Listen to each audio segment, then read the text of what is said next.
Caesar the Conqueror has been murdered. The Roman Republic is in shambles. Who could possibly inherit all that power and see to it that Rome maintains its glory? Let's learn all about it, as told through TV and movies.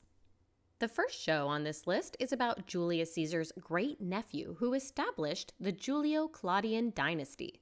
Although he was born Gaius Octavius, he was eventually called Gaius Julius Caesar Augustus. We have lots of options for this guy. If you're curious, go watch my video on all the options. I decided to start with Rome.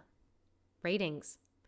Admittedly, it took me a while to warm up to this. The story follows two soldiers in Caesar's army, and I had a hard time caring about them at first, but around episode 4 I was hooked. It covers the end of Julius Caesar's life, but throughout the first season we watch young Octavius grow up, and then season 2 covers his journey to becoming Augustus. This is super soapy and backstabby, and I enjoyed it. There's a lot of blood. Literal waterfalls of blood and gruesome violence.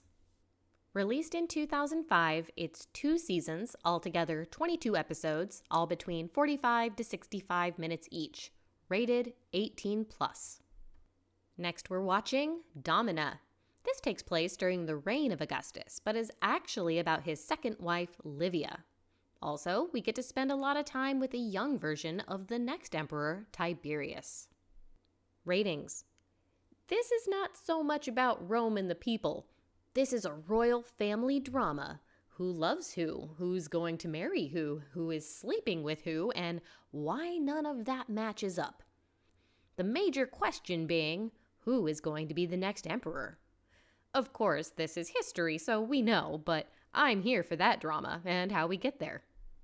Originally came out in 2021, it's currently 2 seasons, 16 one-hour episodes. Still waiting to find out if there will be a 3rd season.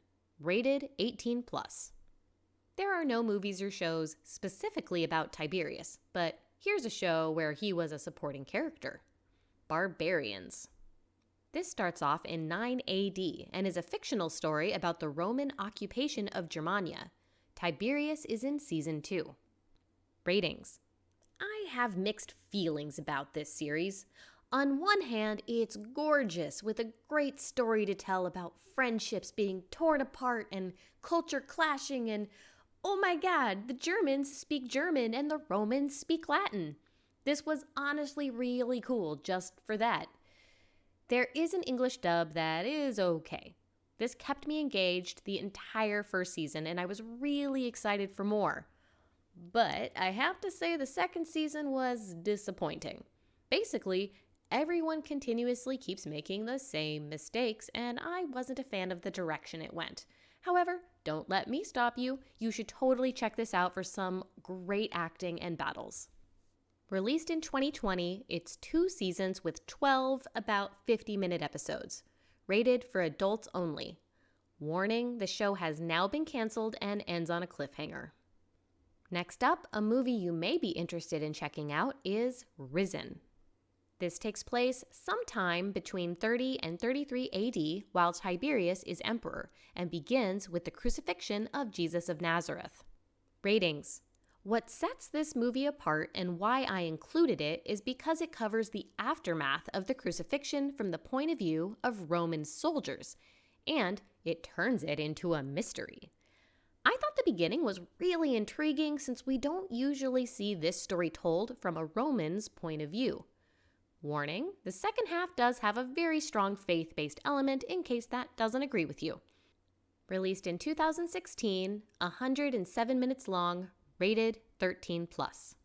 Another popular story during this time period that takes place partially in Rome is Ben-Hur. There are quite a few different options. If you're interested in this story, go check out my comparison video. That's it for the first Roman emperors. For those of you going, wait, stop, how dare you not include the shows like I, Claudius? Have no worries, we'll be talking about all those in the next video on how the Julio-Claudian dynasty came to an end. Thank you so much for watching. Please check out my playlist to watch more historical media in chronological order or for some movie and TV comparisons. Happy watching!